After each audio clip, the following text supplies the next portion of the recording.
जेभ्यो नमः सिद्धेभ्यो जेभ्यो नमः सिद्धेभ्यो नमो अरहन्ताय नमो सिद्धाय नमो आर्याय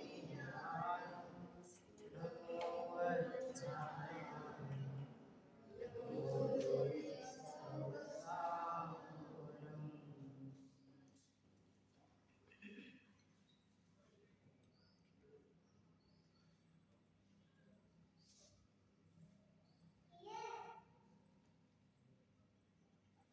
मंगलम भगवान विष्णु मंगलम गौतमोत्तरे मंगलम पुण्डरीकाक्षो जैन सर्वमंगलमांगल्यं सर्वकल्याणदायकं शरणं सर्वधर्माणां जयतु शान्तिः जयतु शान्तिः जयतु शान्तिः। बोलो पंच परमेश्वर भगवान की जय। प्रबोधन की जय।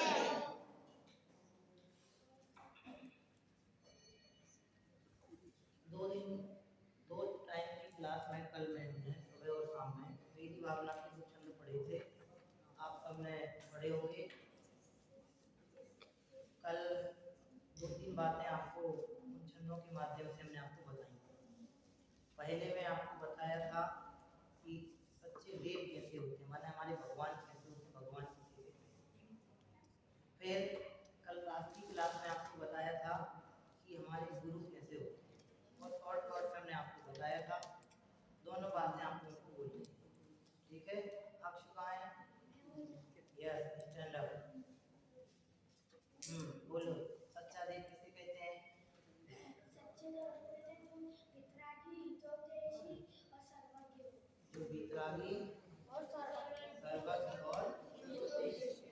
आपका आंसर सही है? यस और नो? पक्का 100%? Okay, very good. सब लोग बोलना कि मैं गलत नहीं बोलूँगा। Very good. नेक्स्ट, सच्चे गुरु कौन बोलेगा? हाँ बोलो। हाँ यस। समता धन रखने वाले। हाँ, समता रूपी जो धन को रखते हैं वे सच्चे गुरु होते हैं। वेरी गुड, 1 पॉइंट हो गया। Next, sit down. दो तीन बातें बोली थी ना, एक बात आ गई, पढ़ो उसमें, देखो क्या क्या लिखा है। स्टैंड अप, स्टैंड अप, खड़े हो। विषयों वाली आगे की चाल है ना, इन लोगों पर जो भी आंसर दे चुका है इनका वैसे बात था। डांस करके क्यों बोल रहे, सीधे सीधे बोलो। अच्छा कर रहे, फैन चालू कर दो भैया, जैसे ये तो फैन चालू कर दो। हाँ बोलो।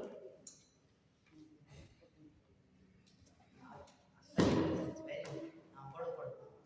विषयों की आशा नहीं जिनके सामने भाव धर्म रखते हैं, नीच धर्म के हित साथ धर्म में जो शीश बिंदु तक बढ़ते हैं, स्वार्थ त्याग की कठिन तपस्या बिना खेद जो करते हैं, ऐसे ज्ञानी साधु जगत में उनके सब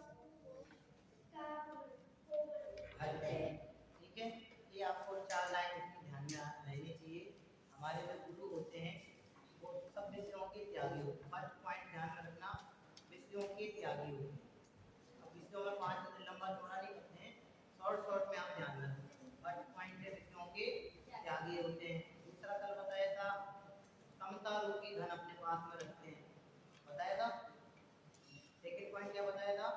समता रूपी धन अपने पास रखते हैं। थर्ड पॉइंट क्या बताया था? कि अपने और दूसरों के कल्याण में सहयोगी ऐसे जो होते हैं वो हमारे गुरु कहलाते हैं। ये बातें आप लोग ये मत चलाओ, ये नहीं चलाओ, ठीक है? क्या सेकंड लिखा ना, काम में भाव कर रखते हैं, समता रूपी धन अपने पास रखते हैं, ठीक है? 3 पॉइंट आपको ध्यान में रखने हैं। विषयों के त्यागी होते हैं, समता रूपी धन रखते हैं, अपने और दूसरों के कल्याण में सहयोगी हो। ओके, नेक्स्ट दो अपन ने पढ़ लिए थे, अभी देव और गुरु के चैप्टर को कंप्लीट करते हैं, इसमें ज्यादा अपन को डिस्कशन नहीं करना। अब एक नीचे थर्ड जो छंद आ रहा है, अगली जो 4 लाइन है वो अभी 3 ही ध्यान में रखना, ठीक है? हाँ, क्वेश्चन हमें पूछेंगे, मुझे ध्यान है, लास्ट में कल किया था ना, वो मुझे ध्यान है, हिमालय को ध्यान है, मैंने क्वेश्चन दिया था, आपको ध्यान है? चलो सबके लिए वेरी गुड। हाँ, बुक में देखो अपनी अपनी थर्ड छंद है, मैं बोलूंगा आप लोग उसको देख करके, बुक में देख करके मेरे बोलने की बात रिपीट करेंगे। ओके, बोलूं? पेज नंबर 46, रहे सदा सत्संग उन्हीं का, ज्ञान उन्हीं का नित्य रहे, सदा सत्संग उन्हीं का, ज्ञान उन्हीं का नित्य रहे। यहाँ की आवाज जो दमोह का है उसकी दमोह तक जानी चाहिए, जो फिरोजाबाद से आया उसकी फिरोजाबाद तक जानी चाहिए, सबको बहुत तेज बोलना अच्छे से, ठीक है?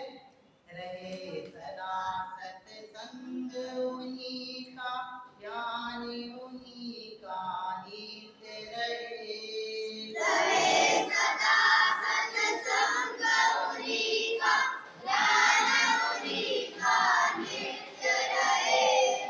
उन्हीं जैसी चर्या में चित सदा अनुरक्त रहे, उन्हीं जैसी चर्या में चित सदा अनुरक्त रहे।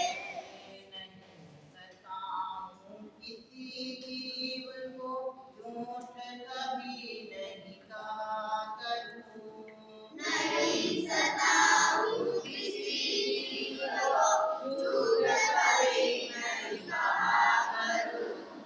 पर धन बनिता पर ना लुभाऊं, संतोषामृत पिया करूं, पर धन बनिता पर न लुभाऊं, संतोषामृत पिया करूं। Very good. अब आप लोग बोलेंगे पूरी लाइन एक साथ कल जैसे, वेरी गुड,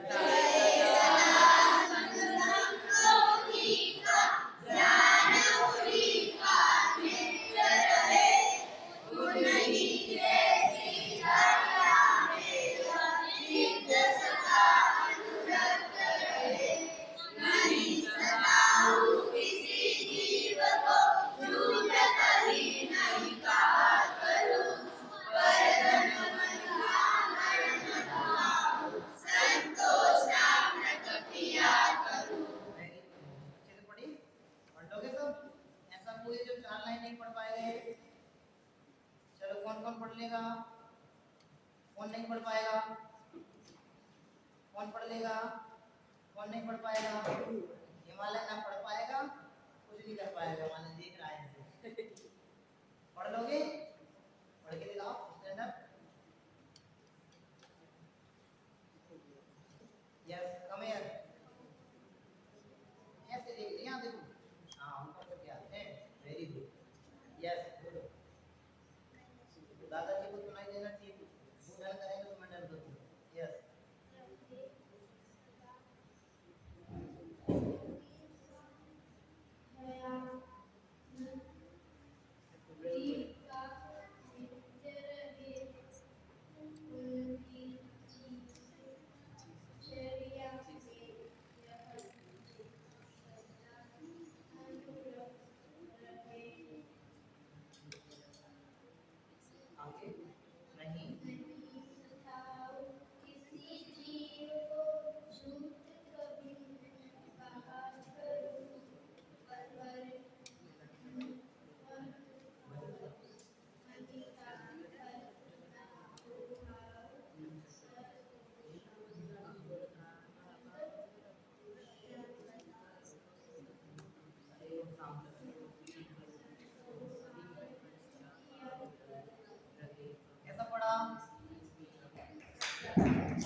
अपने अपने लिए बधाई दे दो, वेरी गुड बोल दो, ऐसे ऐसे जल्दी जल्दी बोलो, जोर से ऐसे बोलो, मच्छर भगा रहे हो, ऐसे बोला जाता है, वेरी गुड ऐसे देते हैं, बोलो ईमान, वेरी गुड कैसे बोलते हैं, वेरी गुड अच्छे से बोलो, यस, ओ अपने को देना है, दूसरे को नहीं देना, वो तो मैं दूंगा सबके लिए, तुम भी देने दोगे तो मैं क्या करूंगा, है ना। चलो अब अपन इसको पढ़ते हैं, बहुत शॉर्ट में, बहुत अच्छी बात आज इस लाइन में आने वाली है। पेरेंट्स के लिए बात बहुत ज़्यादा इम्पोर्टेंट है, बच्चे तो जितने लेवल पे समझ पाएंगे, अभी तक वो समझ होते बच्चों के लेवल पे मैंने पढ़ा है, कोशिश करते हैं बच्चों को इजीली समझ में आ जाए। हम जो थर्ड वाला है वो पेरेंट्स की क्लास है, क्यों, क्योंकि एक क्लास मतलब दोपहर में तो टेस्ट है, अभी के हिसाब से लास्ट है। दुनिया में ज़्यादातर लोग एक ही चीज़ से परेशान हैं, वो है संगति का। लोग कहते हैं, बड़े बुजुर्ग कहते हैं मिल जाएंगे आप सबके लिए, आपके दादाजी वगैरह सब बोलते होंगे, तो ये संगति अच्छी रखना, लोगों के साथ अपने उठना बैठना अच्छे लोगों के साथ करना, जैसे लोगों के साथ बैठोगे वैसे आपके विचार बनेंगे, जैसे लोगों के बीच में जाओगे वैसा आप सोचोगे, जैसे लोगों से बातचीत करोगे वैसे आपके वचन निकलेंगे, जैसे लोगों के साथ उठोगे बैठोगे वैसे लोगों के साथ उनके जैसे ही आपका उठना बैठना बनेगा। तो ये सब जो काम होता है ना, ये कैसे होता है, इसके लिए बड़े बुजुर्ग कहते हैं कि संगति अच्छी हो, अच्छे लोगों की संगति होगी तो सारे काम अच्छे होंगे। आप सोचो, राम का जीवन, राम का नाम तो सब जानते हैं ना, राम को मर्यादा पुरुषोत्तम के रूप में जानते हैं, जैन संस्कृति में तो राम भगवान हैं ही, लेकिन वैदिक संस्कृति में भी राम को सर्वोत्कृष्ट व्यक्तित्व के रूप में माना गया है, राम को मर्यादा पुरुषोत्तम के रूप में स्थापित किया गया है, राम को पूरा विश्व एक सिरमौर मानता है, श्रेष्ठ मानता है। क्यों मानता है, यदि राम भी रावण की लंका में जाके रहने लगते, थोड़ा उल्टा बोल रहा हूँ, पेशेंस से सुनना, राम भी यदि रावण की लंका में जाके रहने लगते और राम भी रावण की तरह करने लगते, तो आज राम को कौन पूछता, आज राम को कौन पूछता, कोई नहीं पूछता। क्यों नहीं पूछता, क्योंकि रावण ने भले एक गलती की, लेकिन इतनी बड़ी गलती की कि वो माफ किए हुए नहीं है। बात समझ में आई मेरी? मुझे जो बात आपसे कहनी है वो बात सिर्फ इतनी की है, संगति का असर बहुत बड़ा असर होता है। सबसे असरकारी दवा यदि धरती पे कोई है वो है संगति रूपी दवा। धरती की सारी दवाएं, सारे ट्रीटमेंट फेल हो जाएंगे, लेकिन संगति का ट्रीटमेंट कभी फेल नहीं होगा। इसलिए सबसे ज्यादा महत्व यदि मनुष्य के जीवन में का है तो वो है संगति। जिसकी जैसी संगति होती है उसके वैसे विचार बनते हैं, जिसके जैसे विचार होते हैं उसके उन विचारों के हिसाब से परिवर्तन होते हैं, वो वैसे वैसे कार्य करता है। छोटे छोटे बच्चे होते हैं, पहले बम बनाना, तो बारूद बनाना सीखते हैं, छोटे छोटे से विस्फोट करते हैं, वो आजकल करने लगते हैं, एक्सपेरिमेंट करते हैं बच्चे, छोटे छोटे से बारूद इकट्ठे करेंगे, पटाखा बनाएंगे, उसको फोड़ेंगे, पिताजी बहुत बोले वाह पटाखा फोड़ दिया तुमने, वही बच्चा जब बड़ा हो जाएगा बम बनाएगा, बम फोड़ेगा, वो मैंने तो ऐसा सोचा ही नहीं था। आपने क्या नहीं सोचा था, आपने उसको पटाखा बनाते हुए देखा, तब आपने उसको थैंक्स बोला, वेरी गुड बोला, वही बच्चा बड़ा होकर के बम बनाना सीख गया, बम बना के फोड़ दिया, तब आपको प्रायश्चित पूरा मैंने ध्यान नहीं दिया। इसमें बच्चे की कोई कमी नहीं है, कमी रही तो सिर्फ पेरेंट्स की। पेरेंट्स को इस बात का डिसीजन करना पड़ता है कि बच्चे के लिए भविष्य की दृष्टि से क्या सही है क्या गलत है। यदि पेरेंट्स सही समय पर सही निर्णय ले लेते हैं तो बच्चे का भविष्य कभी गलत हो ही नहीं सकता। अब बोलो, मैं आपसे पूछता हूँ, बस कौन चलाता है, ड्राइवर की कंडक्टर? ड्राइवर कंडक्टर को बस सौंप दे, भैया तुम खड़े खड़े टिकट भी लियो, ड्राइविंग भी मत कर, तो क्या होगा? बोलो भाभी जी। भाई साहब ड्राइव करके आए, तो आप पीछे बैठे होंगे, भाई साहब आपको बोल देते आप पीछे से ड्राइव करो, मैं तो छोड़ दिए स्टेयरिंग। आप बोलो क्या हाल होता गाड़ी का? बोलो बेटे क्या होता हंस? पापा ड्राइव करते हैं, कार ड्राइव करते हैं ना पापा, आप पीछे बैठो, पापा आपको बोले हम आज तुम ड्राइव करो, मैं तो थक गया हूँ, और आपको आगे नहीं आने दें, स्टीयरिंग सीट पे नहीं बैठने दें, ड्राइवर सीट पे नहीं बैठने दें, तो क्या होगा? ये बोल रहा है जहाँ जाना है वहाँ तो नहीं पहुँचेंगे और हॉस्पिटल पहुँच जाएंगे।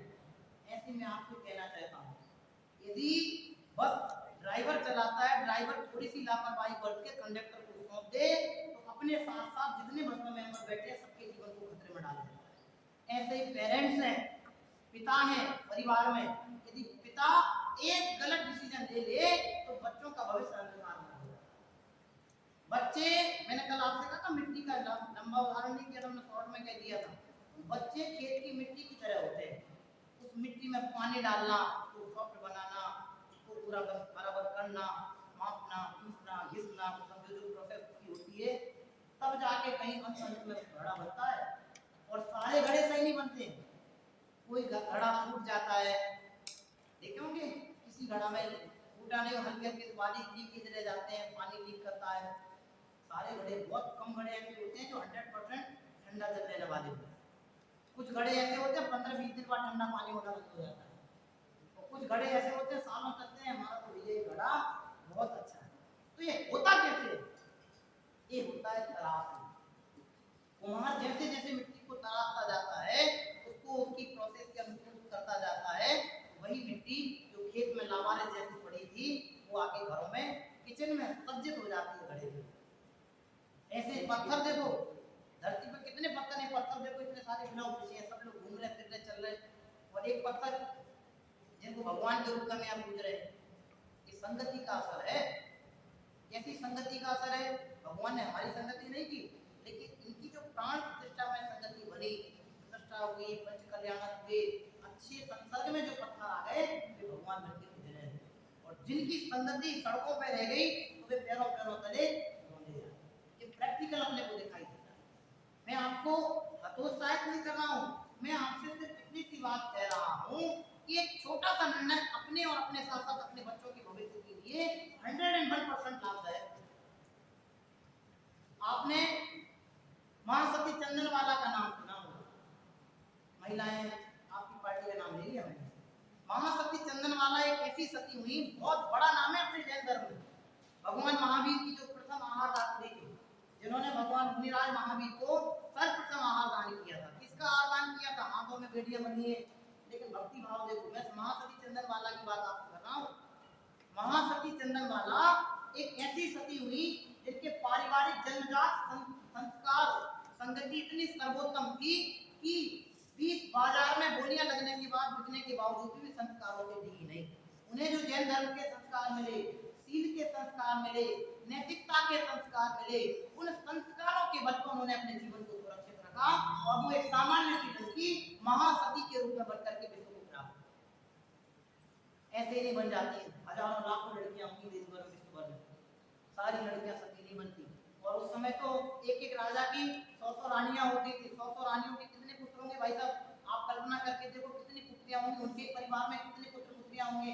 फिर भी देखो सब महासती नहीं बने, सब अच्छे पुत्र नहीं बने, लेकिन एक चंदनवाला ही ऐसी रही जो संस्कारों के बल पे, सत्संगति के बल पे, नैतिकता, सदाचार, शील और धर्म के बल पे क्या हो गई, क्या हो गई, एक बालिका से, एक छोटी सी कन्या से महासती।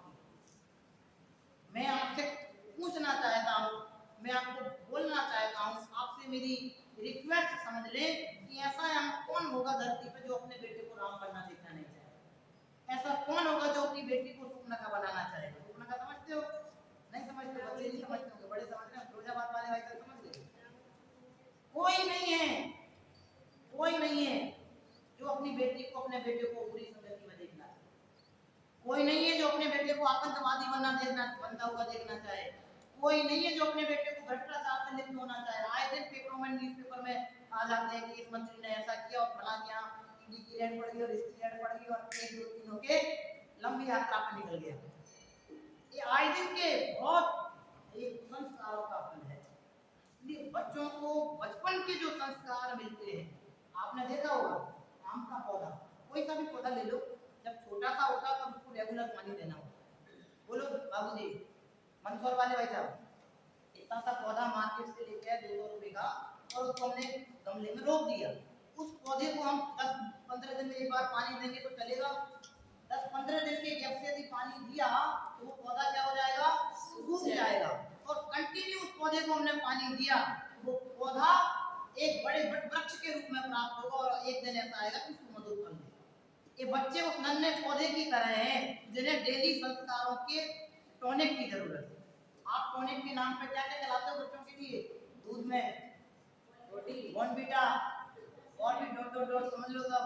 रोटी वो तो आप प्रोटीन बॉर्नवीटा तमाम सारे आइटम दे दो, इससे कुछ भी नहीं होने वाला। मैं आपसे पूछता हूँ, गधे को कौन सा बॉर्नवीटा खिलाया जाए जिससे उसकी बुद्धि बढ़ जाए? बोलो लाठी, बोलो बोलो जल्दी बोलो। क्या बोलना है? लाठी, हम्म? लाठी, उल्लू को कौन सा टॉनिक खिलाया जाए जो दिन में देखने लग जाए? उल्लू को दिन में दिखाई नहीं देता, चमगादड़ को दिन में दिखाई नहीं देता, ऐसा कोई टॉनिक नहीं है। सारे वैज्ञानिक इस मामले में फेल हैं। प्रकृति के नियमों को कोई नहीं बदल सकता, जो नेचुरल ब्यूटी है उसको कोई चेंज नहीं कर सकता, वो तो जैसी है वैसी रहेगी। उल्लू की सुंदरता इसमें है कि उसको रात को दिखाई देता है। उल्लू को यदि हम दिन में दिखाने जाने के प्रयास में लग जाएंगे तो उल्लू के साथ अन्याय होगा, समझ तुम आउट। चमगादड़ को यदि दिन में दिखाने के लिए लग जाएंगे तो ये चमगादड़ की जाति के साथ अन्याय होगा। और यदि इन बच्चों को हमने बचपन से संस्कार नहीं दिए, जैनत्व के संस्कार नहीं दिए, माता पिता परिवार देव गुरु धर्म की सेवा के संस्कार नहीं दिए, तो इन बच्चों के साथ अन्याय होगा। तो करना क्या? सिर्फ हमें ये करना कि आज जो शिक्षा का युग है, वर्तमान युग शिक्षा का युग कहलाता है, कंप्यूटर का युग कहलाता है, एकेडमिक युग है। इस समय बच्चों को हाई लेवल की एजुकेशन चाहिए। इस एजुकेशन के साथ कहीं बच्चे हमारे मार्ग से भटक नहीं जाए। ऊंची शिक्षा जितनी अच्छे से अच्छी ले सकते हैं उसकी कोई पाबंदी विश्व में किसी को नहीं है। जिसकी जितनी हिम्मत है, जिसकी जितनी ताकत है, वह उतनी ऊंची शिक्षा ले सकता है, लेने का अधिकार उसको प्राप्त है। लेकिन उस ऊंची शिक्षा के साथ साथ बच्चों को संस्कारों का टॉनिक देने की जिम्मेदारी हमारी और आपकी। यदि ये बच्चे ऊंची शिक्षा की होड़ में संस्कारों से विमुख हो गए तो ये अपना तो अहित और अपने साथ गलत करेंगे ही, और अपने साथ साथ उनके साथ में जो जो गलत आएंगे वो सब गलत। जैसे हमें एक यहाँ से लाइन, यहाँ से 100 बच्चों की सीधी लाइन लगती है, ओके, एक सर्कल हमने यहाँ से लाइन बनाया है और उसके तहत हम बच्चों को सीधी लाइन में लगाया। हमने 1 से लेकर 10 तक के बच्चों को प्रॉपर खड़ा किया और 11वें बच्चे को इधर खड़ा कर दिया, 12वें को उधर खड़ा कर दिया। अब मेरा आपसे प्रश्न है, 13वां बच्चा कहाँ जाए? वो कंफ्यूज हो जाए, परेशान हो जाएगा, मुझे आगे को मेंटेन करना है कि 12वें को या 13वें को मेंटेन करना है। वो एक ने जो गलती की 12वें नंबर पे, 11वें नंबर पे जिसने जो गलती की, लाइन से अलग हटके खड़ा हो गया, तो वहां से वो लाइन का क्रम क्या हो जाएगा? टूट जाएगा। वो लाइन एक सीधी नहीं होगी, फिर कैसे हो जाएगी? टेढ़ी हो जाएगी। और एक बार छोटी सी गलती के कारण वो लाइन टेढ़ी हुई, फिर वो लाइन में मिलने वाली। ऐसे ही बच्चों के साथ एक बार ये पटली से यदि बाहर चले गए तो फिर जीवन में एक्सीडेंट होने ही। रेल पटरी पे जब तक चलती है तब तक सुरक्षा की गारंटी रहती है, पटरी से जैसी बाहर आ जाती है, रेलवे लाइन से जैसी बाहर आ जाती है, हमारी आपकी कोई जिम्मेदारी नहीं, आपकी अपने सामान की सुरक्षा खुद करें।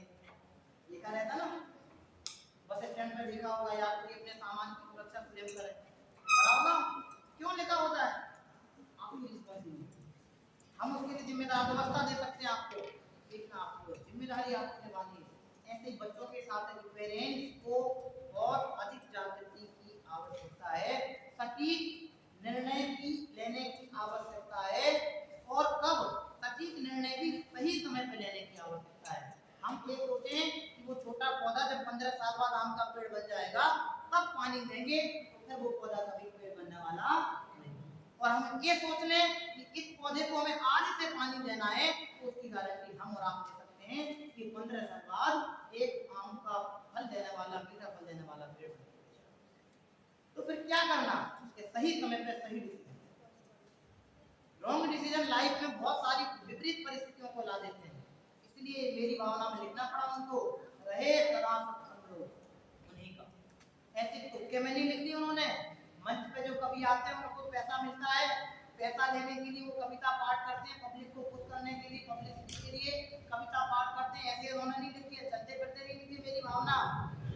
उन्होंने दुनिया के लोगों के मन को पढ़ा, लोगों के हृदयों को देखा, तब जाकर उन्होंने मेरी भावना लिखी कि लोगों को जरूरत किस चीज की, लोग चाहते क्या है, आज लोगों में डिमांड किस चीज की, लोगों में कमी कहाँ रह जाती है, इसलिए प्रेरणा देने के लिए उनको लिखना पड़ा, रहे सदा सत्संग उन्हीं का। जैसी संगति होगी वैसी गति होगी, अपन बोलते जैसी मति वैसी गति, जैसी बुद्धि होगी उसी के अनुसार हमारी गति होगी। ऐसे ही समझ लेना, जैसी संगति होगी वैसी ही हमारी गति होगी। मैं फिर से कहता हूँ, बच्चा कोई कमजोर नहीं होता है। परीक्षा में कम नंबर आएंगे इसका मतलब बच्चा वीक है ऐसा नहीं समझना। परीक्षा में कम नंबर आने से बच्चे कमजोर नहीं होते हैं, संस्कारों की कमी से बच्चे कमजोर होते हैं। नैतिकता सदाचार के जीवन की वास्तविक संपत्ति। आप अभी कोटेशन पढ़ना बोर्ड से, बहुत अच्छा वाक्य लिखा हमारे जो विद्यार्थी रहते हैं उनमें से किसी ने लिखा हो, अभी सुबह सुबह पढ़। संस्कारों की सुरक्षा ही सर्वोत्कृष्ट सुरक्षा है। संस्कारों की संपत्ति सर्वश्रेष्ठ संपत्ति है।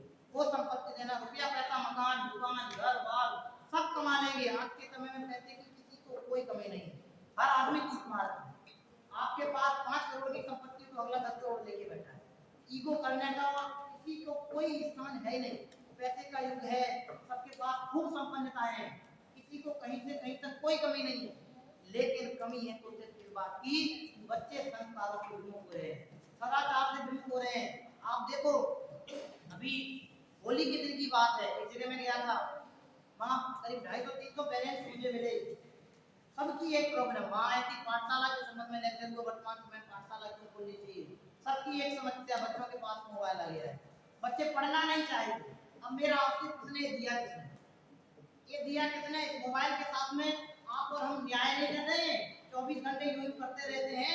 आप देखो मेरे पास ऐसे कई प्रूफ हैं, बच्चे रात को मोबाइल चलाते यूज करते, सुबह उठे तो यूं हाथ धरे ऐसे ही ऐसे कर रहे। हॉस्पिटल गए, डॉक्टर के पास गए, डॉक्टर ने बताया परमानेंट ऐसे ही रहे।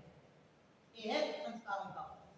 मोबाइल का प्रयोग के लिए बाधित नहीं कर रहा हूं मैं, लेकिन आपको एक विचार बिंदु दे रहा हूं कि इसके माध्यम से इनका भविष्य, यदि इसके माध्यम से जुड़े रहे, परमानेंट इसी में लगे रहे, इनकी आंखों का क्या होगा, इनके हाथों का क्या होगा, इनकी जो नेचुरल ब्यूटी है उसका क्या होगा। आप देखो एक स्क्रीन पर रहते तो आंखों की आप ये ब्लैक स्क्रीन हो जाती है, क्यों होती है? आप जाओ स्क्रीन डॉक्टर के पास पूछो उससे, वो आपको रीजन बताएगा।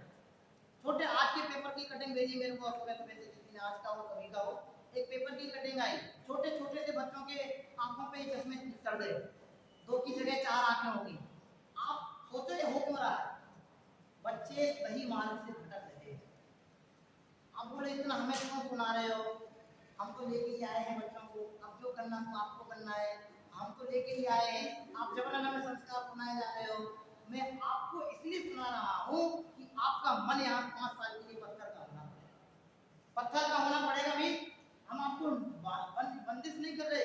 मैं कक्षा 5वीं से निकला हुआ हूँ घर से, 5वीं क्लास से, 5वीं पास करके निकला था। मेरी बीएड ग्रेजुएशन सब बाहर ही हुई।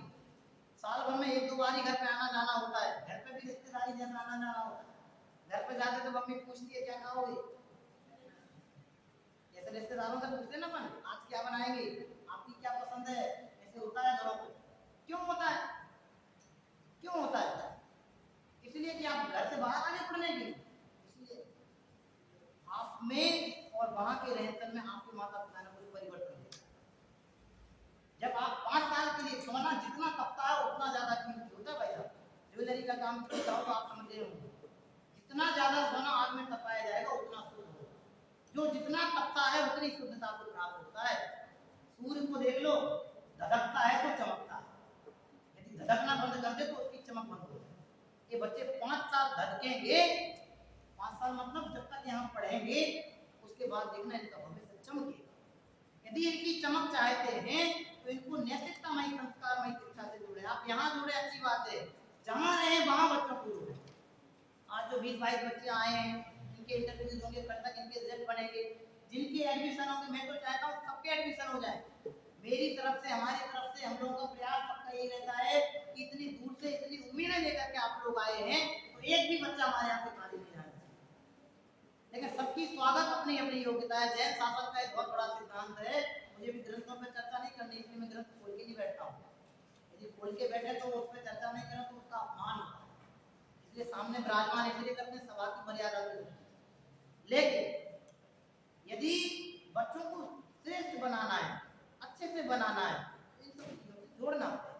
आज बच्चे धर्म से जुड़े रहेंगे, संस्कारों से जुड़े रहेंगे तो इनका जीवन बहुत अच्छा। आपसे मैं पूछना चाहता हूँ, जब राजा दशरथ ने, राजा दशरथ को जानते हो?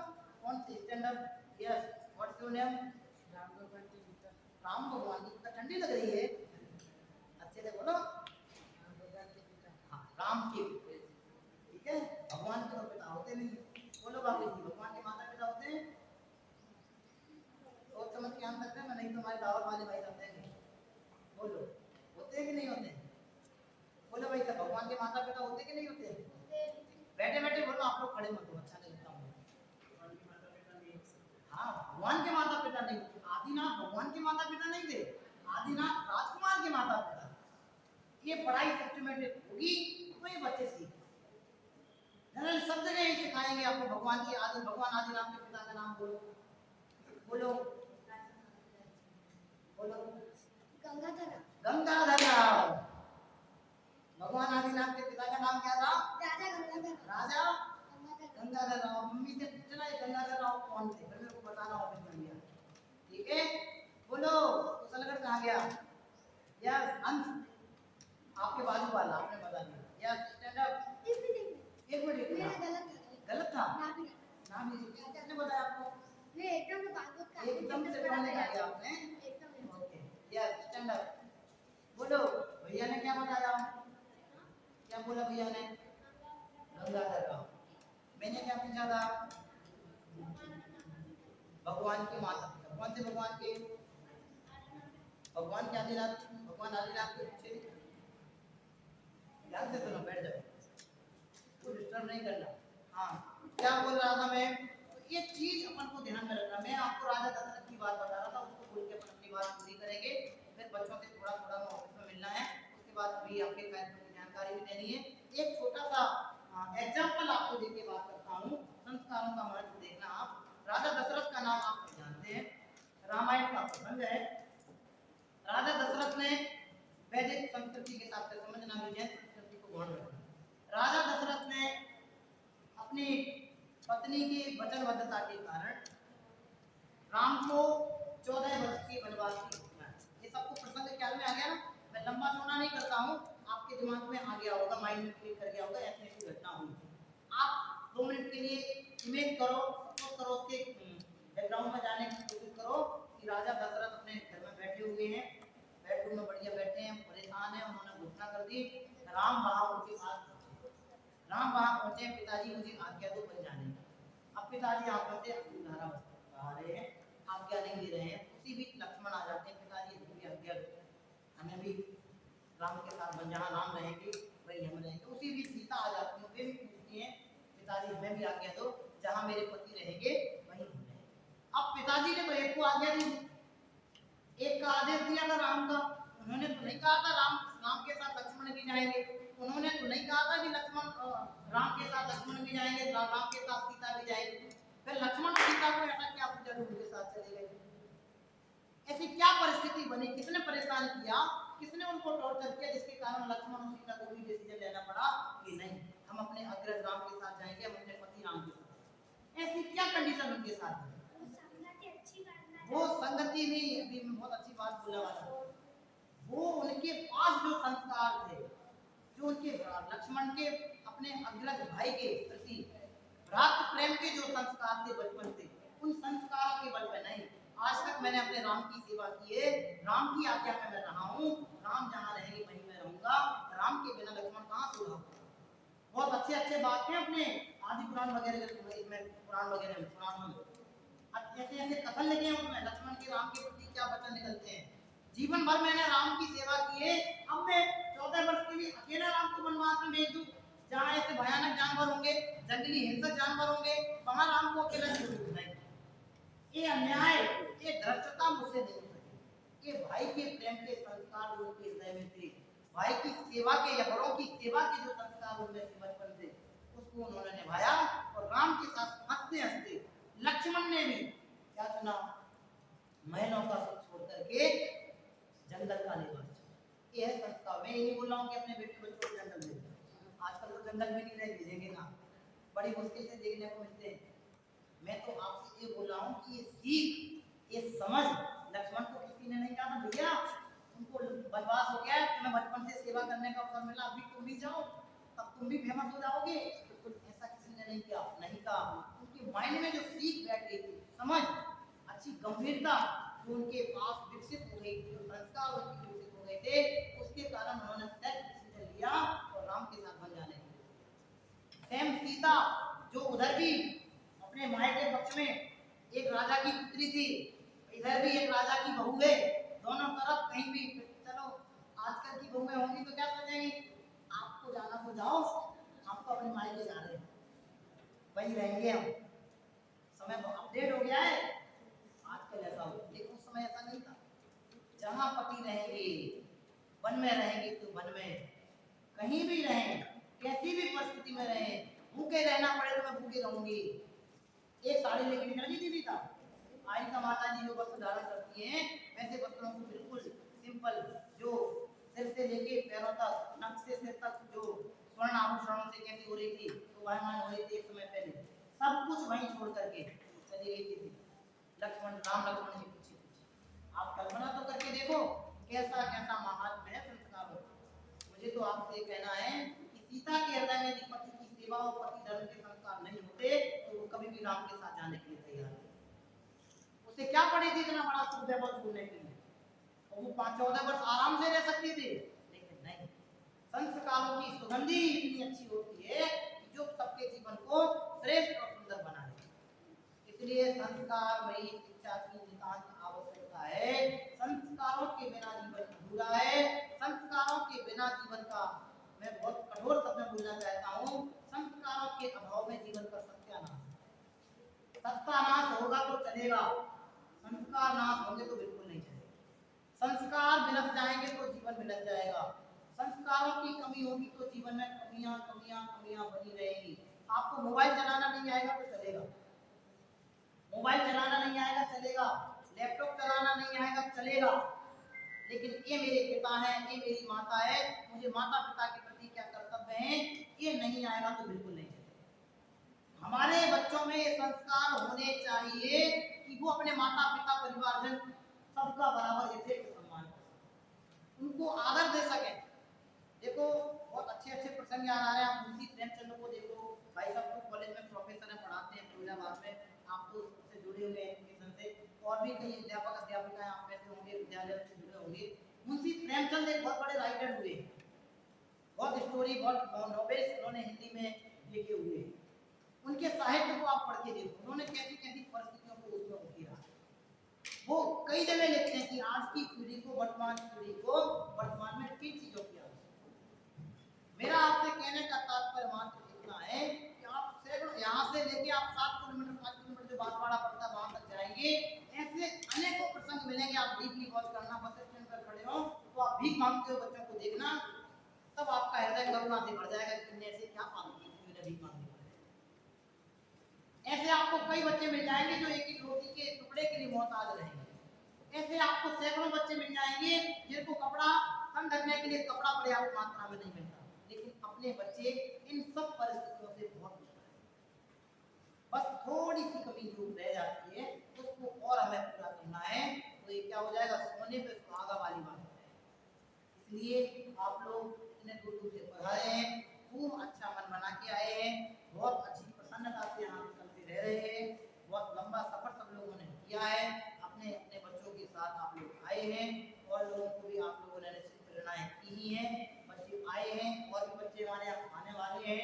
सबका एक ही उद्देश्य है कि अच्छी शिक्षा के साथ साथ इन बच्चों को अच्छी संस्कार भी मिले, अच्छे से अच्छे संस्कार इन बच्चों को मिलते रहे, ये बच्चे अपने जीवन को आगे बढ़ाते रहें। इन उद्देश्यों से आप यहाँ पधारे हैं। आप लोग पूरे पूरे मन को सकारात्मकता बनाए और ठीक रखें, बिल्कुल घबराएं नहीं। टेस्ट में क्या होगा क्या नहीं होगा ये बच्चों के भाग्य पर निर्भर करता है, लेकिन उस भाग्य के साथ हमारा पुरुषार्थ सबसे ज्यादा ताकत रखता है।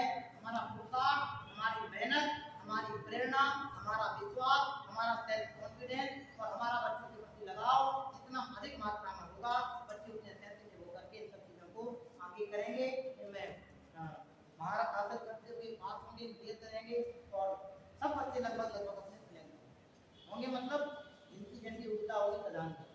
इसलिए मेरा आपसे यही है, आप लोग घबराए नहीं, खूब अच्छा मन बनाए, बच्चों को मोटिवेट करें और अच्छा मन बनाए। संस्कार में शिक्षा ही शिक्षा है, इसके अलावा जीवन में बिखराव है, परिवारों को बनाना है तो संस्कारों की आवश्यकता है। अभी मैं रतलाम गया था 30 तारीख को मार्च में, एक परिवार में भाई साहब 28 मेंबर थे। कितने? 28। जैसी अपनी मेज चल रही ना, ऐसी उस परिवार में मेज चल रही थी।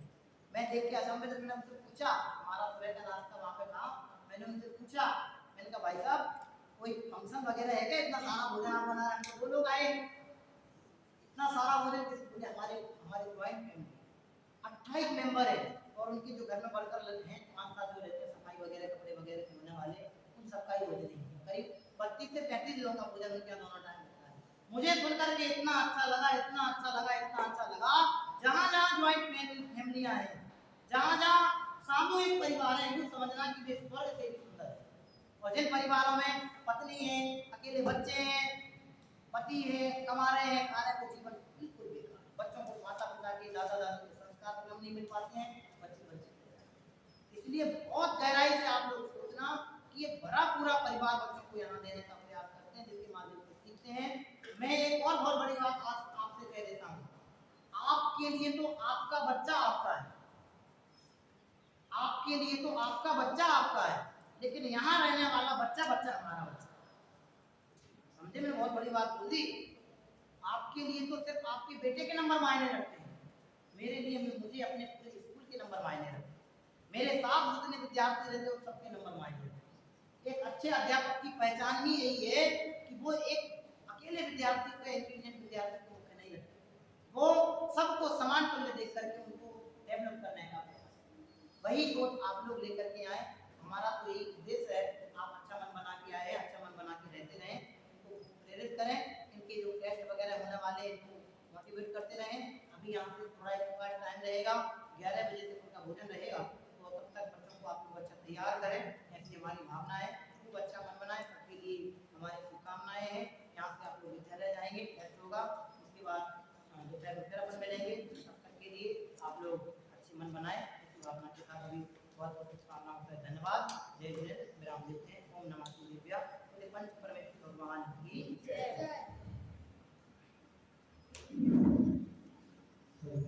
नमस्ते।